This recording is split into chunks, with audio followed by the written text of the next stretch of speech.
తాకట్లో ఉన్న మీ బంగారాన్ని విడిపించి ఆ రోజు ఆన్లైన్ రేటుకి కొంటాం. Sharma gold company. నమస్తే, వెల్కమ్ టు సుమన్ టీవీ. నేను గిరిజ. ఇవాళ మనతో పాటు ప్రముఖ జ్యోతిష్య వాస్తు పండితులు బ్రహ్మశ్రీమంతా సూర్యనారాయణ శర్మ గురువు గారు ఉన్నారు.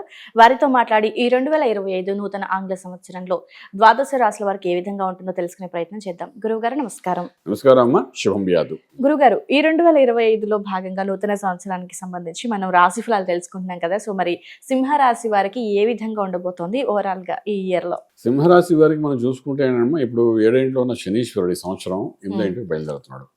అలాగే బృహస్పతి ఎవరైతే మనకు సింహానికి రాజ్యంలో ఉన్నాడో వాడు కొంత లాభ స్థానంలోకి వెళ్తున్నాడు అనమాట. అది కూడా ఒక మార్గం మంచిదే.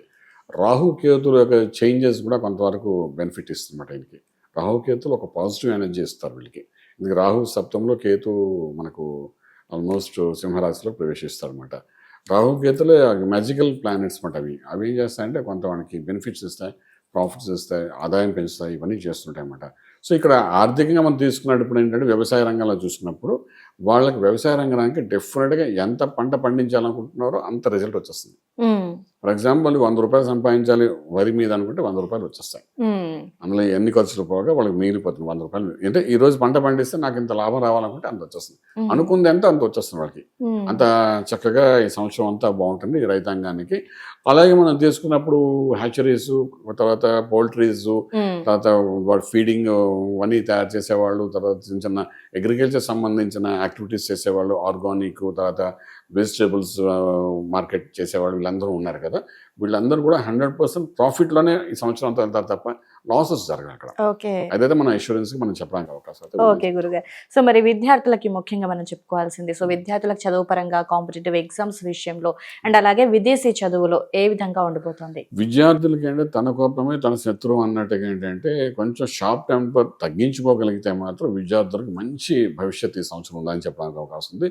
కమ్యూనికేషన్ స్కిల్స్ అంటే ఐటీ రంగం అనుకోండి, టెలికమ్యూనికేషన్స్ లైన్లో అనుకోండి, లేకపోతే డిజిటల్ మార్కెటింగ్లో అనుకోండి, డిజిటల్ అంటే డిఫరెంట్ మార్కెటింగ్ అనుకోండి, మొత్తం మీరు సాఫ్ట్వేర్ లైన్లో అనుకోండి, ఇవన్నీ కమ్యూనికేషన్స్ రిలేటెడ్ ఏదైనా అంటే మీడియా అనుకోండి ఫర్ ఎగ్జాంపుల్, ఈ కమ్యూనికేషన్ లైన్స్లో ఏదైనప్పటికీ కూడా మోస్ట్ సక్సెస్ఫుల్ పర్సన్గా విద్యార్థులు ముందుకు వెళ్ళడానికి అయితే అవకాశం బాగా కనబడుతుంది.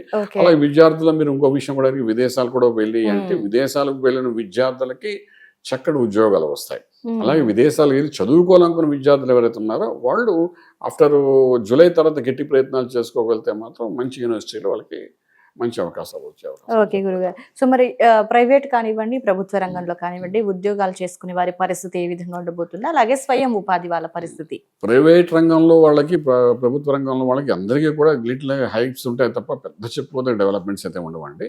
హైప్స్ అంటే రెగ్యులర్ గా వచ్చే ప్రమోషన్స్, ఇంక్రిమెంట్స్ అవన్నీ జరుగుతాయి, ఎవరు ఆపడానికి అవకాశం ఉండదు. కానీ లగ్నంలో కేతు ఉన్నాడు అంటే వీళ్ళ యొక్క రాశిలో కేతు వచ్చి ఉంటాడు సెకండ్ హాఫ్ అంటే ఏప్రిల్ తర్వాత మనకు కనబడతాడు. కేతు వచ్చినప్పుడు గణపతి ఆరాధన చేస్తే చిన్న చిన్న చిక్కుముళ్ళు ఏమంటే అవన్నీ బయటపడడానికి అవకాశం ఉంటుంది. దాన్ని అధిగమించి అనుకున్న సక్సెస్ అవ్వడానికి బాగా ప్రైవేట్ రంగం అనుకోండి, పబ్లిక్ సెక్టర్ అనుకోండి, సెంట్రల్ గవర్నమెంట్, స్టేట్ గవర్నమెంట్ ఎవరైనా తీసుకోండి మీరు. హార్డ్వేర్ అంటే సాఫ్ట్వేర్ కాకుండా హార్డ్వేర్ ఇండస్ట్రీస్ కూడా ఉన్నాయి కదా, అందులో కూడా వాళ్ళు యాజ్ యూజువల్ వాళ్ళకి వచ్చే ఇంక్రిమెంట్స్, ప్రమోషన్స్ మాత్రం ఏవి ఆటంకంగా ఉండదు. కానీ వాళ్ళు నిత్యం నేను సింహరాశి వాళ్ళకి చెప్పాలనుకున్నానంటే కేతు యొక్క ఇన్ఫ్లుయెన్స్ వాళ్ళ మీద ఉంటుంది కాబట్టి గణపతి ఆరాధన ఎంత చేసుకోవాలో అంత బాగుంటుంది చెప్పండి. ఓకే గురుగారు. సో మరి ఎందులో గురుగారు రాజకీయంగా ఎస్పెషల్లీ మనం కంపల్సరీ ప్రతి రాశిలో కూడా రాజకీయం అనేది చెప్పుకుంటాం పాయింట్. సో రాజకీయ పరంగా అంటే ఏదైనా మార్పులు చేర్పులు ఉండే అవకాశం ఉందా? అలాగే రియల్ ఎస్టేట్ వారి పరిస్థితి? ఇప్పుడు రాజకీయము, రియల్ ఎస్టేట్ వీళ్ళిద్దరికి కూడా మనకు సంవత్సరం అంతా తీసుకుంటే జనవరి, ఫిబ్రవరి నుండి టేక్ ఆఫ్ బాగుంటుందండి వాళ్ళది. జనవరి మాత్రం కొంచెం టైట్ గా ఉంటుంది వాళ్ళకి. ఫిబ్రవరి, మాఘమాసం నుండి బాగుంటుంది. మళ్ళీ శ్రావణ మాసంలో మంచి ఫలితాలు వస్తాయి వీళ్ళందరికీ. మాఘమాసం, శ్రావణ మాసం అలాగే మనకు చూసుకుని వెళ్తే ఆ 2 నెలల్లో మాత్రం హైయెస్ట్ ప్రాఫిట్స్ లో వీళ్ళు ముందుకు వెళ్ళే అవకాశం ఉంటుంది. అంటే రాజకీయం కూడా మనం ఏంటంటే ఒక బిజినెస్ గా మనం అనుకుంటున్నాం కాబట్టి ఈ జనవరి వదిలేయాలండి. ఫిబ్రవరి, మార్చ్, మళ్ళీ మార్చిలో చిన్న చిన్న ఆటంకాలు కనబడతాయి వీళ్ళకి, రాజకీయ రంగంలో ఉన్న వాళ్ళకి. ఎందుకంటే అక్కడ షష్టగ్రహ కూటమి కూడా ఒకటి జరగబోతుంది. సో దానివల్ల కొంత కొత్త సంవత్సరం రాగానే దానివల్ల కొంత ఇబ్బంది పడే అవకాశం ఉంటుంది. సీట్లు కూడా మారే అంత పరిస్థితి ఏర్పడుతుంది. ఎంత పొజిషన్ ఉన్నా సీట్స్ కొంత చేంజ్ అయ్యే అవకాశం ఉంటుంది. ఇవన్నీ ఉన్నాయి అక్కడ కనబడుతుంది. ఏదైనప్పటికీ రాజకీయాన్ని ఒక వ్యాపారంగా కనుక ఆలోచిస్తే మాత్రము చిన్న డిస్టర్బెన్స్ అయ్యి మళ్ళీ టేక్ ఆఫ్ అయ్యే అవకాశం సంవత్సరం. ఓకే గురుగారు. మరి కోర్టు వివాదాలు, సమస్యలు ఉన్న వాళ్ళ పరిస్థితి ఏ విధంగా ఉండబోతుంది? అలాగే సినిమా రంగం అంటే ఈ రాశికి సంబంధించి సింహరాశిలో ఉన్న వాళ్ళకి మెరుగుపరిచే అవకాశాలు ఏమైనా కనిపిస్తున్నాయా మరి? కోర్టు వ్యవహారాలు మాత్రం out of court way settlement చేసుకుంటేనే చాలా బాగుంటుందండి. సెటిల్మెంట్ రాకపోయినా సెటిల్మెంట్ వచ్చేంత వరకు ఆ మార్గంలోనే ప్రయత్నం చేయాలి తప్ప కోర్టులో నేను ఫైట్ చేస్తాను అనుకుంటే లక్షలు నష్టమయ్యే అవకాశం అయితే బాగా కనబడుతుంది. ఎందుకంటే ఇప్పుడు యాక్చువల్లీ సంవత్సరం ఆరంభంలోనే కుజుడు స్తంభించి ఉన్నాడు. తర్వాత వాడు మిథునానికి వెళ్తాడు, తర్వాత మళ్ళీ కర్కాటకంకి వస్తాడు. అంటే ఆల్మోస్ట్ సెప్టెంబర్ వరకు మీకు ఏంటంటే మన ఆగస్ట్ సెప్టెంబర్ వరకు కుజుడు మిథునం కర్కాటం ఇక్కడే తిరుగుతుంటాడు. ఆ తిరగడం 2 ప్లేసెస్లోనే ఏంటంటే కర్కాటంలో ఎక్కువ టైం కూర్చుంటాడు వాడు. అది నీచ స్థితి అవుతుంది. అంటే యోగించేవాడు నీచంలో ఉంటాడు సింహరాశి వారికి. అలాంటప్పుడు ఏంటవుతుందంటే ఈ యోగం ఏదో మనకి ఏదో బెనిఫిట్ వచ్చేస్తుంది కోర్టు వల్ల అని అనుకుంటూ మనం ఏదో ఫైట్ చేద్దాం, మనంతా కరెక్ట్గా ఉన్నాం కదా, పర్ఫెక్ట్గా మనం ఉన్నాం, మన మిస్టేక్ లేదు కదా అని చెప్పి మీరు ఏంటంటే ఫైట్ చేయాలని ప్రయత్నం చేస్తారు. చేసినప్పుడు ఏంటవుతుందంటే అది మీకు రివర్స్ అవుతుంది. ఇవ్వడం వలన మీరు నష్టపోయే అవకాశం ఉంటుంది. కాబట్టి మీరు కరెక్ట్ అయినప్పుడు కూడా అవుట్ ఆఫ్ కోర్ట్ వే అంత తక్కువ అయితే అంత తక్కువ సెటిల్మెంట్ చేసుకునే ప్రయత్నం చేయమండి. చేస్తేనే అది మీకు బాగుంటుంది చెప్పగలుగుతాము. అలాగే మీరు ఇంకొకరు కూడా జైలు వివాదాలు అని కూడా అంటున్నారు కాబట్టి సో ఇవన్నీ కూడా మన చేతిలో ఉంటాయి. కంట్రోలింగ్ అంతా మన చేతిలో ఉంటాయి. అంటే ball is in your court. మీరు అవతల తప్పు కాదా మీరు కరెక్ట్ అనే పాయింట్ మీద మాట్లాడారు, బాల్ మీ కోర్టులో ఉంది. మీరు కరెక్ట్గా అవుట్ ఆఫ్ కోర్ట్ వేలు వెళ్ళగలిగితే మాత్రం మీ సక్సెస్ ఉంటుంది, మీకు మంచి ఫ్యూచర్ కూడా ఉండే అవకాశం ఉంటుంది. ఓకే గురుగారు. సో మరి ఈ సింహరాశి వాళ్ళు అంటే శుభకార్యాలు చేసే అవకాశం ఏమైనా కనిపిస్తుందా రాశి పరంగా? చేస్తారమ్మా, శుభకార్యాల్లో పాల్గొంటారు, చేస్తారు. అలాగే రియల్ ఎస్టేట్ భూమి పూజ చేయడం ఏంటి, గృహప్రవేశం ఏంటి, శంకుస్థాపన ఏంటి, స్థలాలు కొనడం కానీ ట్రేడింగ్ చేయడం ఇవన్నీ చేస్తారు. నష్టము లాభంతో సంబంధం లేదు, బట్ డెఫినెట్లీ వాళ్ళు ఇవన్నీ చేస్తారు. అందులో సక్సెస్ కూడా కొంత కనబడుతుంది.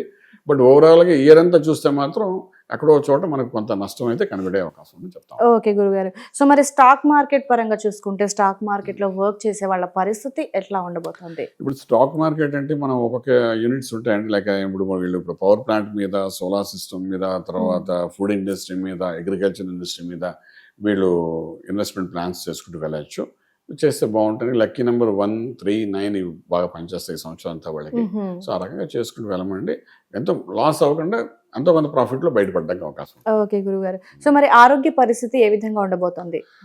ఆరోగ్యం ఏంటంటే వీళ్ళకి ఆల్మోస్ట్ మే, జూన్ తర్వాత నుండి అష్టమ శని ప్రభావం మొదలవుతుంది, సీరియస్గా మొదలవుతుంది. ఈ శనికి రాశివాడికి పడదు. రవి ఈ సింహరాశికి అధిపతి రవికి శనికి పడదు. సో డెఫినెట్ గా అష్టమంలో శని రాగానే వాడు వచ్చినట్టు ప్రూవ్ చేయడానికి ఏదో ఒక అనారోగ్యం చూపిస్తాడు. సో వీళ్ళ రాశి దగ్గర మనం తీసుకుంటే అష్టమ స్థానం అంటే అది పాదాల దగ్గర వస్తున్నాయి, పాదాల పైన మోకాళ్ళ దగ్గర కింద అంటే నరాలు న్యూరో సిస్టమ్ మీద అటాక్ చేసే అవకాశం స్టార్టింగ్ లోనే కనబడుతుంది. చేత ఈ ఆరోగ్యం మెడిసిన్స్ మందుల కోసం ఖర్చు పెట్టేవి ఈ సంవత్సరం బాగానే ఉంటాయి. ఖచ్చితంగా ఏదైనా ఖర్చు పెట్టినా మీరు డయాగ్నోస్ చేసినప్పుడు రిజల్ట్ రావాలి, తెలియాలి దేనికోసం ఖర్చు పెడతాం, ఎలాంటి మందులు వాడాలా. ఇవాళ రేపు మెడికల్ ఇన్స్టిట్యూట్స్ ఎలా తయారైపోయాయంటే అంటే ఎవరిని తప్పుగా బాగా అనక్కలేదు, మీరు హెల్తీగా ఉన్నారని చెప్తారు, రిపోర్ట్స్ పర్ఫెక్ట్గా వచ్చాయని చెప్తారు, కానీ రోగం ఉన్నవాడు తెలుసు ఎక్కడ మంట ఇబ్బంది ఉంటుంది తెలుసు కదా. సో బట్ ఈ యొక్క ఇష్యూస్ అంటే మనం ఐడెంటిఫై చేయలేకపోతుంది డయాగ్నోస్ చేయడం. బట్ డెఫినెట్గా మందుల కోసం ఈ సంవత్సరం బాగానే ఖర్చు పెడతారు. ఓకే గురుగారు. సో మరి అంటే వీళ్ళకున్న సమస్యల నుండి అలాగే శని కూడా ప్రభావం రాబోతుంది కాబట్టి మరి మంచి పరిహారం ఏదైనా తెలియజేస్తారు? సూర్య ఆరాధన చేయాలమ్మా. సూర్య ఆరాధన ఆరోగ్య పదార్థ సున్నాను మొత్తం కాబట్టి సూర్య ఆరాధన చేయడము, సూర్యోదయం కంటే ఉదయాన్నే లేవడం, సూర్య నమస్కారం చేయమనండి, ఆదిత్య వృజం చదవండి, సూర్య కవచం చదవండి. ఇలా ఏదైనా సూర్య సంబంధమైన ఏం చేసినా రెగ్యులర్ గా ఎక్కువ గోధుమలు తినండి. ఇలా ఏది చేసినా అంటే అన్నం బదులు గోధుమ, ఎక్కువగా గోధుమ అంటే గోధుమ రొట్టెలు ఇవన్నీ తినడం, అది కొంచెం తీసుకోవడం, కొంచెం హెల్త్ పాయింట్ ఆఫ్ చూడడం, ఇవన్నీ మనకు బాగా ఉపయోగపడే అవకాశం ఉంది. అంత మీరు సూర్యోదయం అంటే ఇంకొక పాయింట్ మనం చెప్పు టెక్నికల్గా అంటే సూర్యోదయం నుండి సూర్యాస్తం లోపల మీరు వ్యాపార వ్యవహారాలు చక్క పెట్టుకోండి. అది కూడా చేయడం వల్ల కొంత నష్టాన్ని కంట్రోల్ చేయడానికి అవకాశం ఉంటుంది. చేసుకుంటే బాగుంటుంది. ఓకే గురుగారు. సో సింహరాశికి సంబంధించి విద్యార్థుల దగ్గర నుంచి వ్యవసాయదారుల నుంచి మొదలుకొని వాళ్ళ ఆరోగ్య పరిస్థితి పరిహారం దాకా కూడా గురుగారు చాలా చక్కగా తెలియజేశారు. ధన్యవాదాలు. శుభం వ్యాధి.